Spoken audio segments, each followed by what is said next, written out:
Hello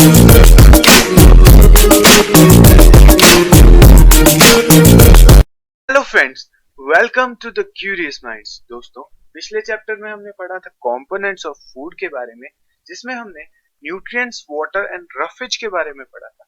इसके अलावा हमने बैलेंस डाइट के बारे में पढ़ा था। आज हम जिस चैप्टर को पढ़ेंगे उसका नाम है फाइबर टू फैब्रिक।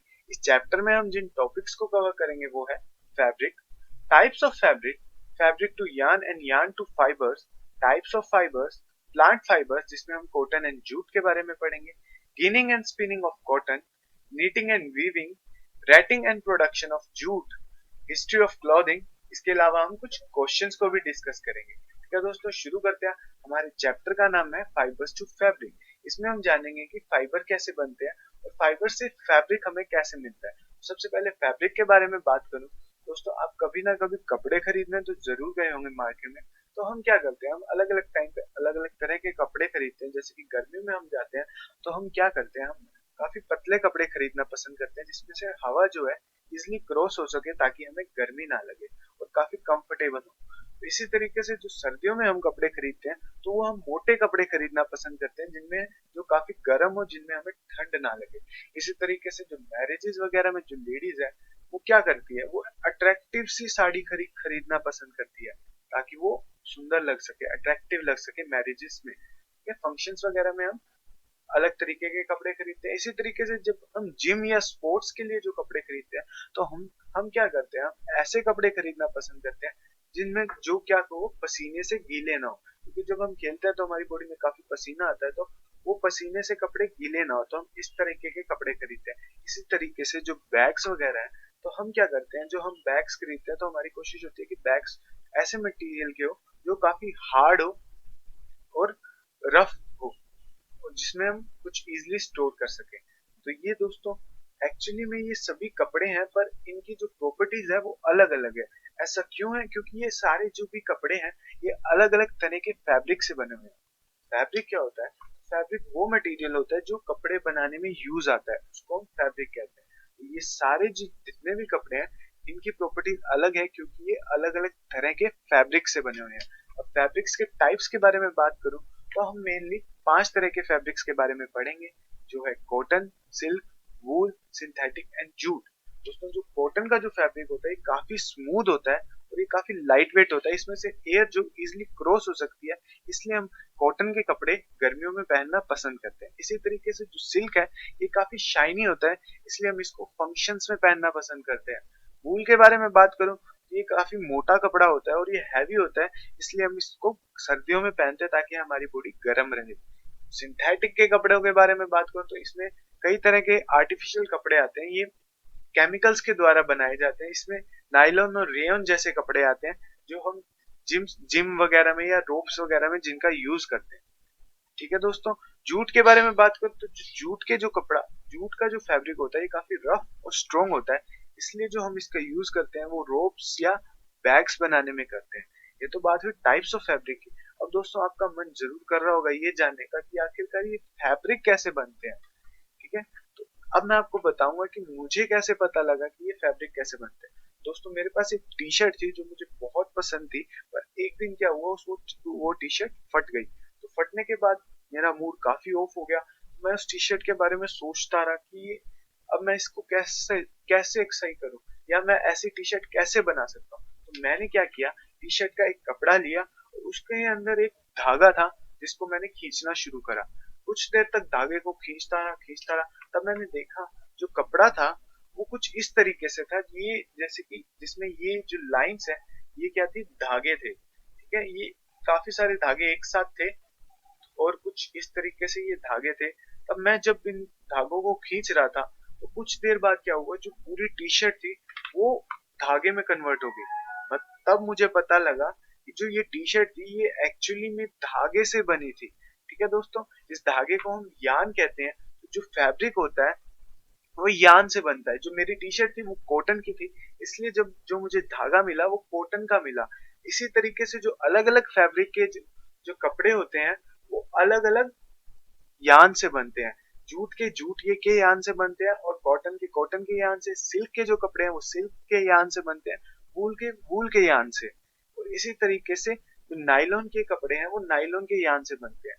तो दोस्तों जितने भी फैब्रिक हैं ये सारे यान से बनते हैं। अलग अलग फैब्रिक अलग अलग तरह के यान से बनते हैं। अब मेरे माइंड में क्वेश्चन आया कि आखिरकार ये यान कैसे बनता है। तो मैं काफी सोचता रहा, मुझे नहीं पता लगा।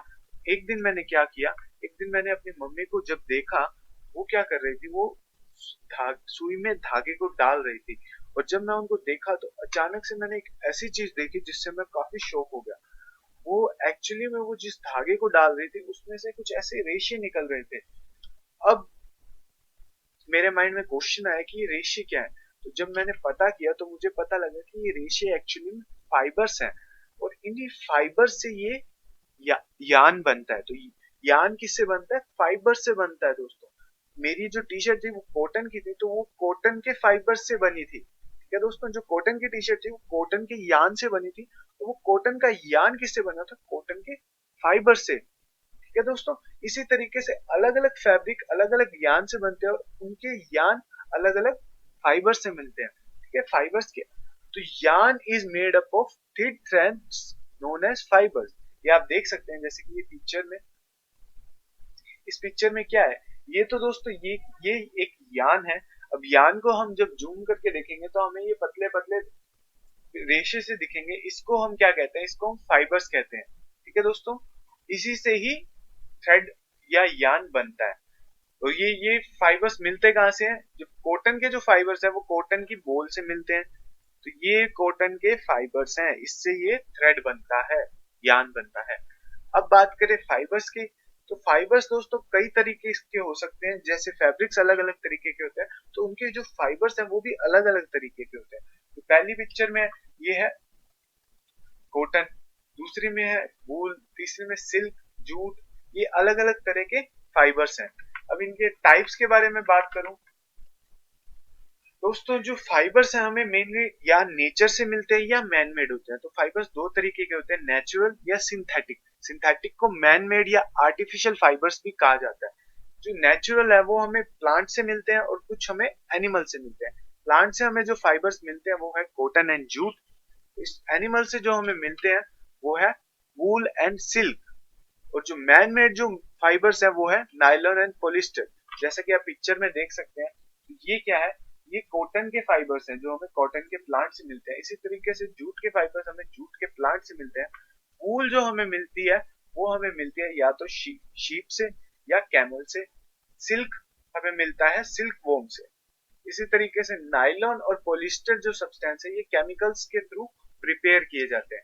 ये तो बात हुई टाइप्स ऑफ फाइबर्स की। ठीक है दोस्तों, अब हमने जाना कि जो फैब्रिक है वो बनता है यान से, और यान किससे बनता है, फाइबर से। तो जब फैब्रिक किससे बनता है, फाइबर से। अब हमें फाइबर्स मिलते कैसे हैं उसके बारे में हम जानेंगे। तो इस चैप्टर में हम जिन फाइबर्स को पढ़ेंगे वो है प्लांट फाइबर, जिसमें हम कॉटन और जूट के बारे में पढ़ेंगे। तो ये हमें पढ़ेंगे कि कॉटन के फाइबर से फैब्रिक कैसे बनता है और जूट के फाइबर से फैब्रिक कैसे बनता है।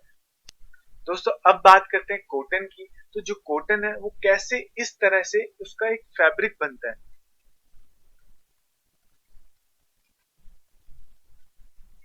दोस्तों अब बात करें कॉटन की, तो कॉटन का प्लांट कैसे ऐसे से एक फैब्रिक में कन्वर्ट होता है, इसके लिए हमें कुछ प्रोसेस को समझना पड़ेगा। दोस्तों ये जो कॉटन की बोल आप देख रहे हैं ये एक इनमेच्योर कॉटन बोल है। ये क्या होगी, ये बर्स्ट होगी, बर्स्ट होने के बाद ये कुछ इस तरीके से दिखेगी।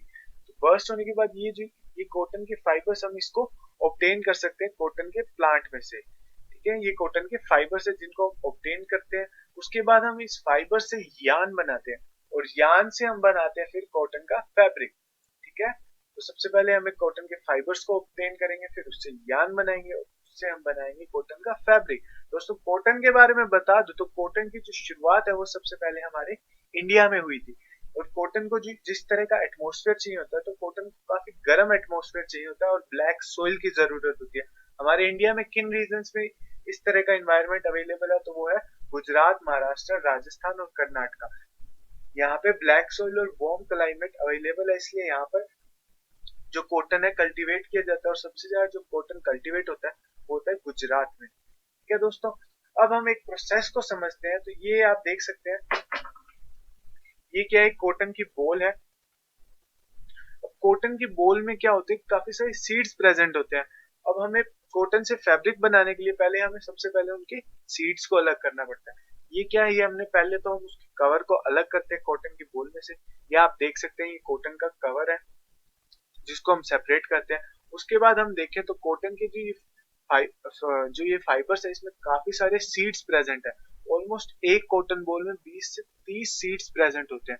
अब इनको हम अलग कैसे कर सकते हैं, तो आप देख सकते हैं हम इसको कुछ इस तरीके से सीड्स को अलग कर सकते हैं अपने हैंड से। तो जब हम कॉटन से कॉटन के सीड्स को अलग करने को प्रोसेस को दोस्तों क्या कहा जाता है, गिनिंग कहा जाता है। जब हम कॉटन के फाइबर्स में से कॉटन के सीड को अलग करते हैं तो उस प्रोसेस को गिनिंग कहते हैं। Ginning is the process of removing the seeds from the cotton. ठीक है, उस प्रोसेस को, जिस प्रोसेस में हम सीड्स को अलग करते हैं कॉटन से, इस प्रोसेस को गिनिंग कहा जाता है। तो ये आप देख सकते हैं ये क्या सीड्स है जिसको अलग कर दिया गया कॉटन के फाइबर्स में से। ठीक है दोस्तों, अब हाथ से अगर हम गिनिंग करने लगे तो हमें तो बहुत टाइम लग जाएगा कॉटन का फैब्रिक बनाने में।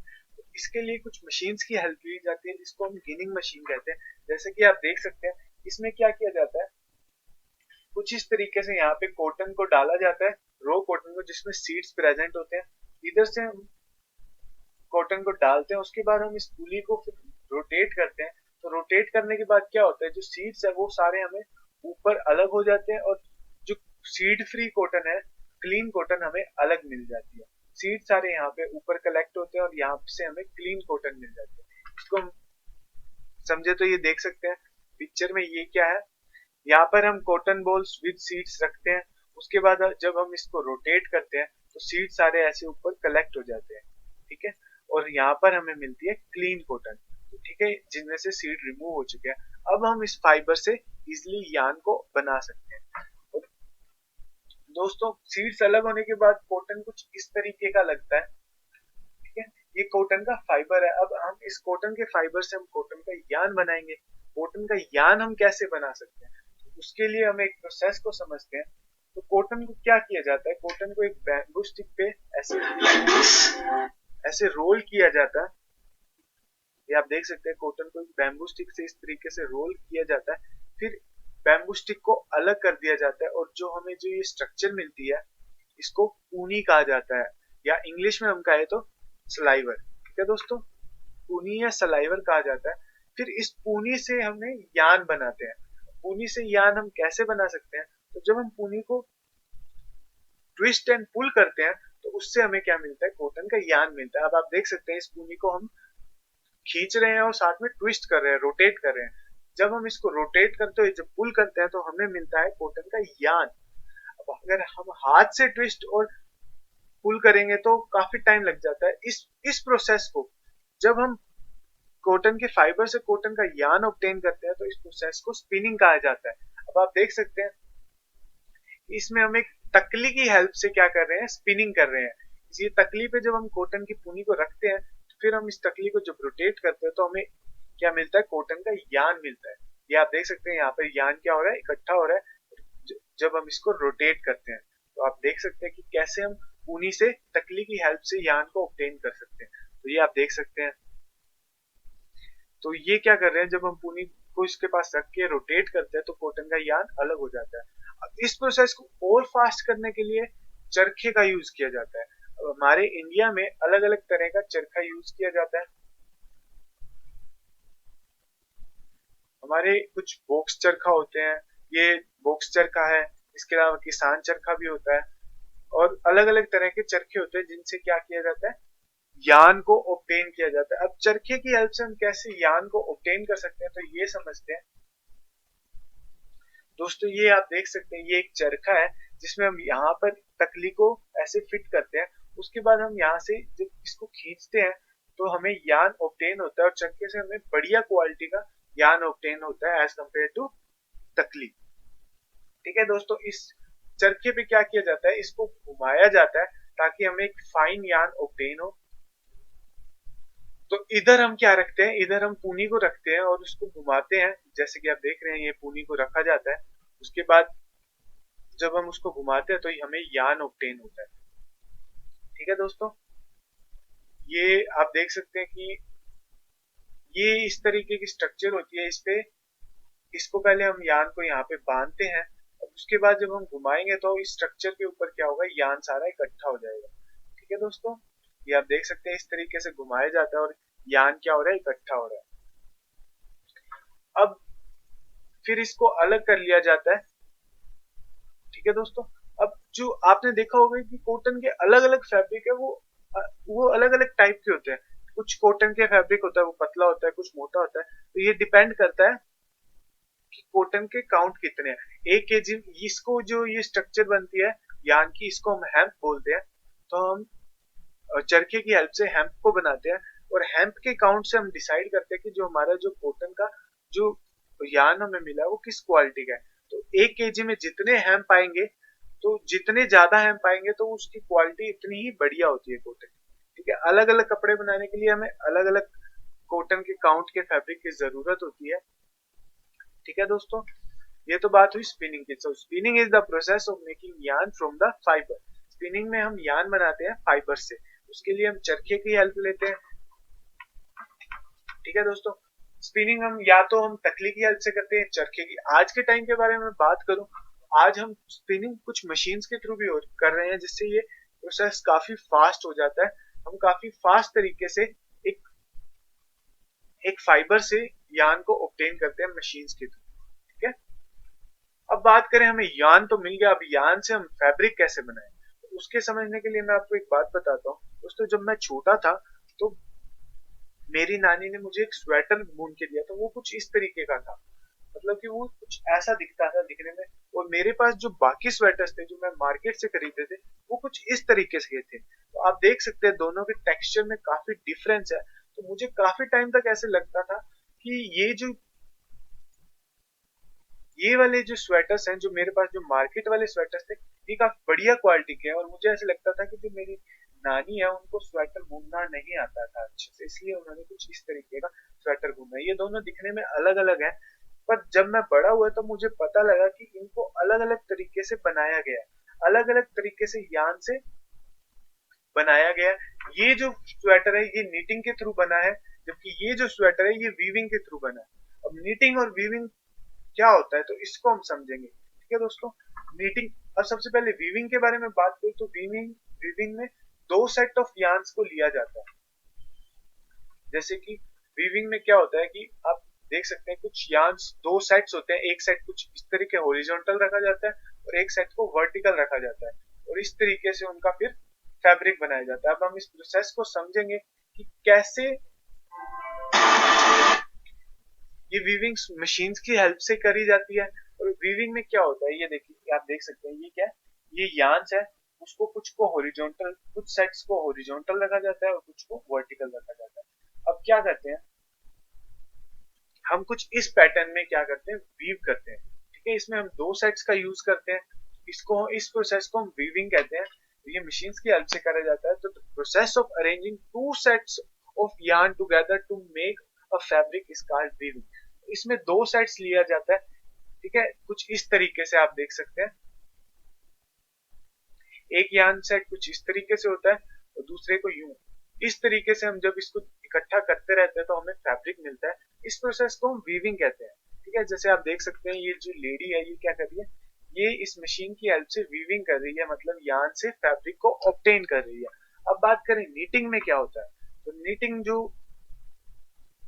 जो हमारी दादियां वगैरह है वो क्या करती है, वो नीटिंग करती है। नीटिंग में इंटरलॉक करवाया जाता है। ठीक है दोस्तों, इंटरलॉक कैसे कराते हैं, जब हम इसमें हम एक ही यान को यूज करते हैं। एक यान का जब हम लूप बना के उसमें से फिर उस यान को जब निकालते हैं तो हमें क्या मिलता है, फैब्रिक मिलता है। इस प्रोसेस को हम नीटिंग कहते हैं। इसको हम समझ सकते हैं, इसमें कुछ इस तरीके से यान को किया जाता है और ये लूप बनाए जाते हैं। ये आप देख सकते हैं ये लूप बनाए हुए हैं। इन लूप में से फिर इस यान को, एक ही सिंगल यान को फिर इसमें से निकाला जाता है, फिर दूसरे लूप्स बनाए जाते हैं। फिर उसके बाद फिर से इनमें से यान को निकाला जाता है, फिर लूप्स बनाए जाते हैं। इस प्रोसेस को हम नीटिंग कहते हैं।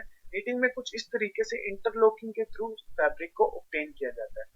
इस प्रोसेस को नीटिंग कहा जाता है। ठीक है, knitting is the process in which a single yarn is used to make a piece of fabric। इसमें एक सिंगल यार्न को यूज किया जाता है नीटिंग के अंदर। ठीक है दोस्तों, ये बात हुई नीटिंग की। अब बात करते हैं जूट की। जूट जूट के फाइबर्स को कैसे ऑब्टेन किया जाता है? जूट हमें मिलता है प्लांट से, जूट के प्लांट्स की स्टेम से।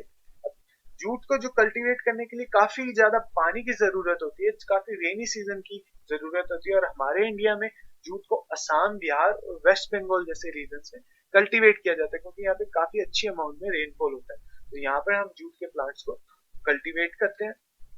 अब कल्टीवेट हम जूट के फाइबर्स कैसे ऑब्टेन करते हैं, इसको हम समझते हैं।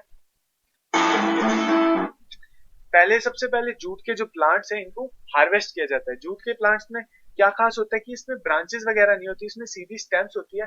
इसको हम जब ऐसे बंडल्स में बांध देते हैं, सबसे पहले हम इनको बंडल्स में बांध देते हैं, फिर हम इनको अच्छे से पानी में रखते हैं। इस प्रोसेस को दोस्तों रेटिंग कहा जाता है। ये तो दोस्तों रेटिंग के बाद कुछ इस तरीके से हाथ से इनके फाइबर्स को अलग किया जाता है। ये इनकी स्टेम से जब हम इनकी जूट की खाल को उतारते हैं तो इनकी खाल से हमें क्या मिलता है? जूट के फाइबर्स मिलते हैं। इस तरीके से हम उसको सारे फाइबर्स को, जूट के फाइबर्स को अलग करते हैं, फिर उसको अच्छे से धोया जाता है सभी फाइबर्स को। ठीक है, इन फाइबर्स को अच्छे तरीके से धोने के बाद हम इसको सुखा देते हैं। ठीक है, ये देख सकते हैं कि ये फाइबर्स को अच्छे से धो रहे हैं। ये स्टेम से ऑब्टेन करने के बाद अच्छे से धोने के बाद इसको सुखाया जाता है। ठीक है, इसके बाद इनको काफी देर तक अच्छे से सुखाने के बाद हम क्या करते हैं, फिर ये इस तरीके से हम क्या करते हैं, फाइबर्स को सुखा देते हैं। उसके बाद सूखने के बाद हमें क्या मिलता है? जूट के फाइबर। फिर उसको, जूट के फाइबर्स को, फिर उससे क्या बनता है? जूट का यान बनता है। जूट का यान भी उन्हीं तरीके से बनता है, स्पिनिंग और वीविंग और निटिंग से हम क्या करते हैं, उसके फैब्रिक को ऑब्टेन कर लेते हैं। ठीक है दोस्तों, तो यहाँ से हमें मिलता है, ये बात हुई जूट की। तो जूट में सबसे पहले जूट के प्लांट्स को धोया जाता है, जिसको हम रेटिंग कहते हैं। उसके बाद उसको सुखाया जाता है। उसके बाद हमें उसके फैब्रिक्स मिल जाते हैं, फाइबर्स मिल जाते हैं। इन फाइबर्स से फिर हम क्या करते हैं? यान बनाते हैं, और यान को जब हम वीव या निट करते हैं तो उससे हमें मिलता है जूट का फैब्रिक। ठीक है, ये बात हुई जूट की। राइटिंग के प्रोसेस के बारे में बात करूं तो retting is the process in which we tied bundles of jute stalks are taken to tank by which fibers get loosened and separated from woody stalk. The bundles are steeped in water at least 60 centimeter to 100 centimeter. इसमें क्या करते हैं, जो jute के Starks है उनको water में अच्छे से रखते हैं, ताकि जो उनके फाइबर्स है वो लूज हो जाए और उनको इजीली सेपरेट कर सके। ठीक है, ये बात हुई राइटिंग की। अब दोस्तों हिस्ट्री ऑफ क्लोथ्स के बारे में जानते हैं कि आखिरकार हम क्लोथ्स पहनते क्या, और पहले के टाइम में हम क्लोथ्स कैसे पहनते थे। दोस्तों बहुत पहले के टाइम की बात करूं तो पहले हम क्या करते थे, हम प्लांट्स की लीव्स को लेकर अपने शरीर को, उससे हम अपने शरीर को कवर करते थे। मतलब कि हम क्या करते थे, प्लांट्स की लीव्स को एक साथ करके उसे हम अपने शरीर पे बांध लेते थे, जिससे हमारी बॉडी कवर रहती थी। अब फिर क्या होता था, फिर जिस टाइम पे मतलब कि मान लीजिए जब काफी ठंड होती थी, और ठंड होती थी तो हम लीव्स से हम अपने आप को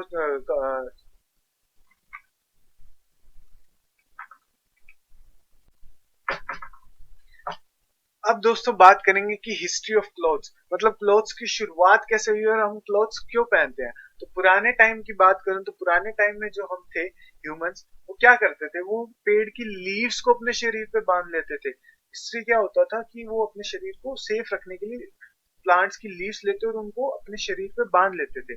पर इसमें क्या प्रॉब्लम थी, इसमें कभी कभी जब मान लीजिए काफी ठंड होती थी तो ह्यूमंस को काफी ठंड लगती थी। इससे बचने के लिए उन्होंने क्या किया, एनिमल्स की स्किन को अपने ऊपर पहनना शुरू कर दिया। ठीक है, पहले लीव्स पहनते थे, फिर धीरे धीरे जब ठंड वगैरह होती थी तो वो क्या एनिमल्स की स्किन को अपने ऊपर बांध लेते थे। फिर धीरे धीरे क्या हुआ, उस स्किन में भी काफी प्रॉब्लम होती थी कि हम उसको धो नहीं सकते थे, वो खराब हो जाती थी, स्मेल वगैरह की भी प्रॉब्लम रहती थी। तो उससे बचने के लिए फिर जो सबसे पहला जो फाइबर जो ऑब्टेन किया ह्यूमंस ने वो था फ्लैक्स। फ्लैक्स कैसे ऑब्टेन हुआ? फ्लैक्स सबसे पहले एंशियंट इजिप्ट में ऑब्टेन हुआ। एंशियंट इजिप्ट में नील नदी के किनारे ह्यूमंस ने सबसे पहले फ्लैक्स उगाया। फ्लैक्स कुछ इस तरीके के फाइबर से बनता था, तो इसको सबसे पहले कल्टीवेट किया गया नील नदी के पास, इसके फ्लैक्स के प्लांट से। ठीक है, जो फ्लैक्स के प्लांट से जो फैब्रिक बनता था उसको लिनिन कहा जाता था। यह सबसे पहले इजिप्ट में यूज होता था। फ्लैक्स हमें लिनिन का फैब्रिक मिलता है, इजिप्ट में यूज होता था, एंशियंट इजिप्ट में और मेसोपोटामिया में। ठीक है, अब फ्लैक्स के बाद क्या हुआ, जो हमारा फिर कॉटन की शुरुआत हुई। कॉटन की शुरुआत सबसे पहले हमारे इंडिया में हुई थी। किसने करी? सिंधु घाटी सभ्यता ने या इंडस वैली सिविलाइजेशन ने सबसे पहले कॉटन बनाना शुरू करा हमारे इंडिया में। उन्होंने क्या किया, गंगा नदी के किनारे कॉटन के प्लांट्स को उगाना शुरू किया और उससे कॉटन का फैब्रिक ऑब्टेन किया। पर पुराने टाइम में क्या होता था, कॉटन की जब हमें स्टिचिंग वगैरह की इतनी नॉलेज नहीं होती थी तो हम क्या करते थे, क्लॉथ बना के उसे सीधा अपनी बॉडी पे रैप कर लेते थे, उसको सीधा भी बांध लिया जाता था। फिर उस टाइम पे स्टिचिंग इन्वेंट हुई। धीरे धीरे जब स्टिचिंग की इन्वेंशन हुई तो हम क्लोथ्स को अपने हिसाब से स्टिच करने लगे। ठीक है दोस्तों, ये बात हुई हिस्ट्री ऑफ क्लोथिंग की। अब बारी है कुछ क्वेश्चंस की। तो क्वेश्चंस करने से पहले मैं आपसे रिक्वेस्ट करूंगा कि आप ट्राई करें इन क्वेश्चंस के आंसर को कमेंट करने की। ठीक है दोस्तों, सबसे पहले क्वेश्चन के बारे में बात करें। पहला क्वेश्चन है, where flax plants cultivated in ancient Egypt. Flax plant को कहां पर कल्टीवेट किया जाता था एंशिएंट इजिप्ट में? फ्लैक्स के जो प्लांट्स थे उनको नील नदी के किनारे पे कल्टीवेट किया जाता था एंशिएंट इजिप्ट में। ठीक है, name the states where jute plants are mainly grow in India. India में जूट के प्लांट्स को किन स्टेट्स में ग्रो किया जाता है? तो जूट के प्लांट्स को चाहिए होता है काफी सारा रेनफॉल। रेनफॉल किन स्टेट्स में होता है? वेस्ट बंगाल, बिहार और असम जैसे रीजन्स में हम क्या करते हैं, जूट प्लांट्स को कल्टीवेट करते हैं। How are fabrics prepared from yarn. Fabrics कैसे बनता है? यार्न से। तो इसके लिए हम नीटिंग और वीविंग का यूज करते हैं, जिससे हम फैब्रिक्स ऑब्टेन करते हैं। डिफरेंस बताना है वीविंग और नीटिंग में।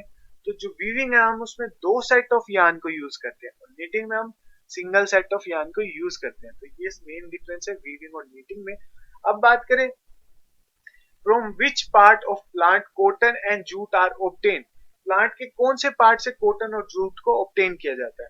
तो कॉटन को कहां से ऑब्टेन किया जाता है? कॉटन बोल से, कॉटन के बोल से। ठीक है, और जूट को ऑब्टेन किया जाता है जूट के प्लांट की स्टेम, खाल से। ठीक है दोस्तों, कॉटन बोल से मिलती है कॉटन और जूट मिलता है हमें जूट की स्टेम से। ठीक है, यहाँ पर हमारा चैप्टर होता है कंप्लीट। आशा करता हूँ दोस्तों आपको ये वीडियो अच्छी लगी होगी। प्लीज इस वीडियो को लाइक करें और शेयर भी करें और हमारे इस चैनल को सब्सक्राइब करें और इस सीरीज से रिलेटेड हमें फीडबैक जरूर दें। आप चाहे तो हमारे इंस्टाग्राम पेज को भी फॉलो कर सकते हैं अपडेट्स के लिए। थैंक यू दोस्तों।